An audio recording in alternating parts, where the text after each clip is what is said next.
Waalaikumsalam.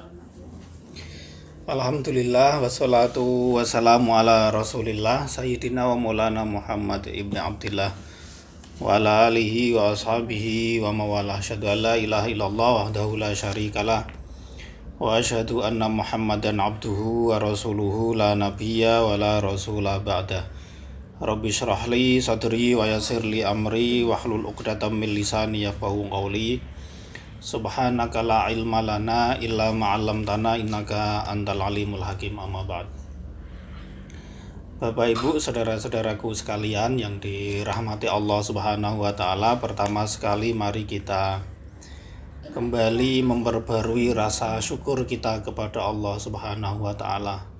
Matur suwun kepada Allah atas segala limpahan nikmat yang selalu diberikan kepada kita semua, zahir batin, khususnya Islam dan iman. Semoga kita semua bisa istiqomah dalam keislaman, dalam keimanan sampai kita kembali menghadapnya. Amin Allahumma amin. Selawat dan salam semoga tercurah ke pangkuan Nabi Agung Muhammad sallallahu alaihi wasallam, panutan kita yang dengan ajaran Islam membawa keselamatan hidup bagi kita baik di dunia maupun di akhirat. Kita awali dengan membaca basmalah bersama-sama. Bismillahirrahmanirrahim. Semoga Allah menerima apa yang kita acarakan ini dan ditulis sebagai salah satu amal kebaikan kita. Amin Allahumma amin. Bapak Ibu saudaraku sekalian, kita lanjutkan hikmah berikutnya, hikmah 105 dari kitab Al-Hikam Ibnu Athaillah Sakandari, berbunyi subhana man satara sirral khususiyati bi zuhuri wasfil basyariyah wa zahara bi azamatir rububiyyati fi izharil ubudiyah. Subhana man satara, maha suci Allah, zat yang menutupi sirral khususiyah, yang menutupi sirrul khususiyah, menutupinya dengan bizuhuri wasfil basyariyah, dengan menampilkan sifat-sifat kemanusiaan. Wa zahara, dan maha suci Allah, zat yang menampakkan bi'azamatir rububiyah, akan keagungan rububiyahnya fi izharil ubudiyah, dalam tampilan ubudiyah. Bapak Ibu saudaraku sekalian, sirrul khususiyah pada hikmah ini maksudnya adalah ilmu dan rahasia-rahasia yang dianugerahkan oleh Allah kepada orang-orang yang Dia pilih untuk mendapat kemuliaan dan kedekatan dengannya.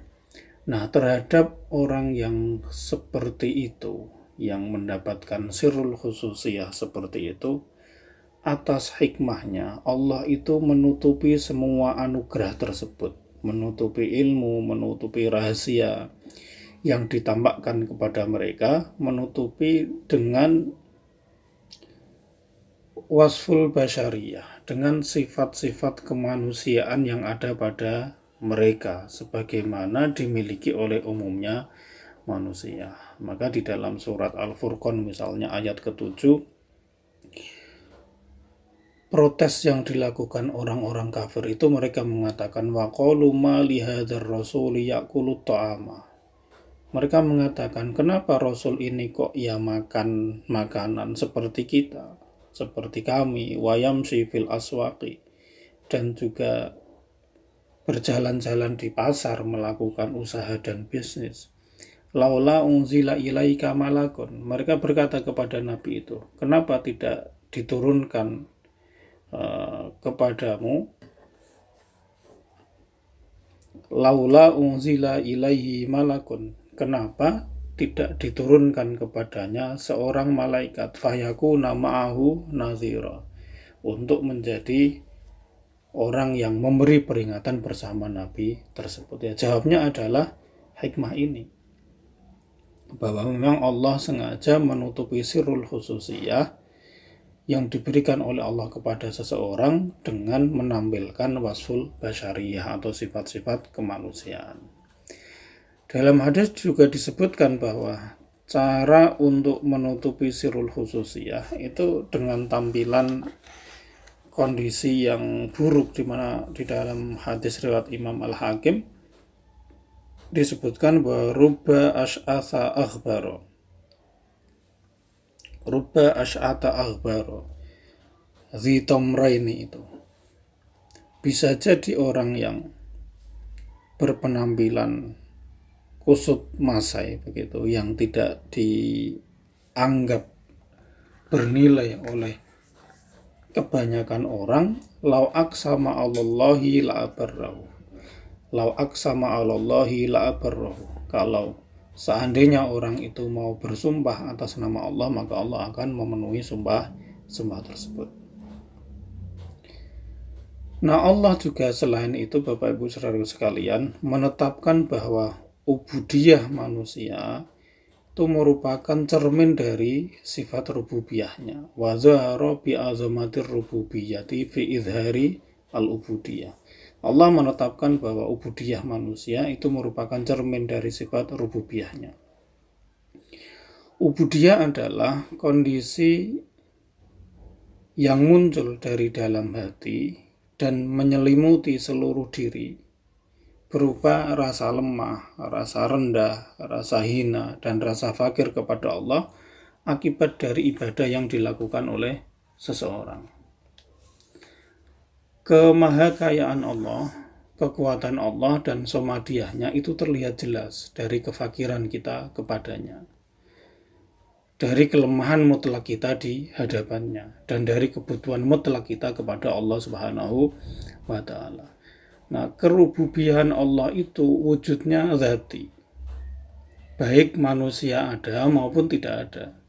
Tapi penampakan dari keagungan rububiyahnya Allah dalam pandangan manusia itu terlihat dan tampak dari ubudiyah mereka kepada Allah. Jadi ubudiyah manusia kepada Allah itu yang membuka tabir bagi mereka akan rububiyah Allah Subhanahu wa Ta'ala. Nah, bila seseorang melihat ke dalam dirinya, ya, maka dia akan menyadari bahwa semua kelebihan, semua kemampuan yang ada pada dirinya itu hanyalah anugerah dan pemberian dari Allah. Misalnya proses perubahan kita dari fase lemah menjadi kuat, lalu kembali lemah lagi, itu siklus yang tidak dapat dihindari.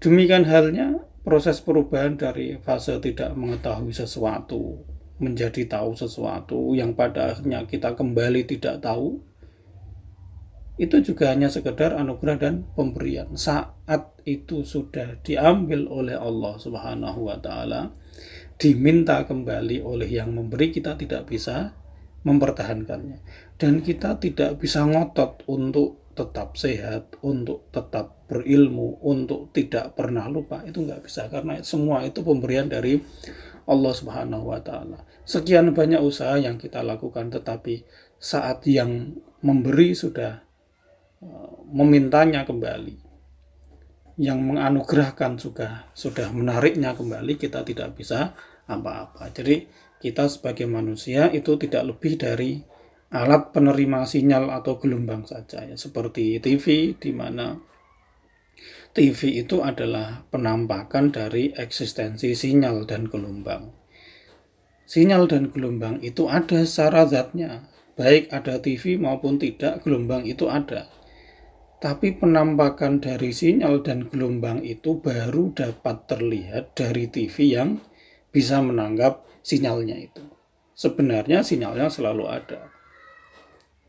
Nah, jadi Bapak Ibu Saudara sekalian, ya, kita adalah layar, ibaratnya adalah layar tempat bertajalinya kekuasaan Allah, bertajalinya hikmah dan kelatifan Allah Subhanahu wa Ta'ala. Kita akui atau tidak, ketundukan dan ubudiyah kita kepada Allah itu paten, itu kunci. Karena mau berkelit seperti apapun, mau berusaha melipir kemanapun, pada akhirnya nanti kita akan mengakui akan ketundukan kita kepada Allah Subhanahu wa Ta'ala. Sejauh apapun kita berusaha untuk menghindar dari Allah Subhanahu wa Ta'ala, pada akhirnya kita akan bertemu juga dengannya. Jadi Bapak Ibu saudara sekalian, ketika kita menyadari hakikat ini, maka sudah selayaknya dan sudah sepantasnya kita selalu memperbaiki sinyal kita. Kita selalu mengoreksi, kita selalu mengontrol apakah frekuensi kita ini sama dengan sinyal yang dipancarkan oleh Allah Subhanahu wa Ta'ala atau tidak. Ketika frekuensi kita sama dengan sinyal yang dipancarkan oleh Allah, maka kita akan bisa menangkap gambar itu secara jelas. Tetapi ketika frekuensi kita beralih, ya sebagaimana TV, sebagaimana media-media elektronik yang lain begitu, kemersek, gambarnya nggak jelas, ada semut-semutnya begitu, suaranya juga tidak jelas. Jadi PR kita dalam kehidupan ini, ya ayo kita perbaiki kualitas ubudiyah kita kepada Allah Subhanahu wa Ta'ala. Insyaallah itu hikmah yang ke-105. Semoga ini bermanfaat. Mohon maaf apabila ada salah dan kurangnya. Assalamualaikum warahmatullahi wabarakatuh.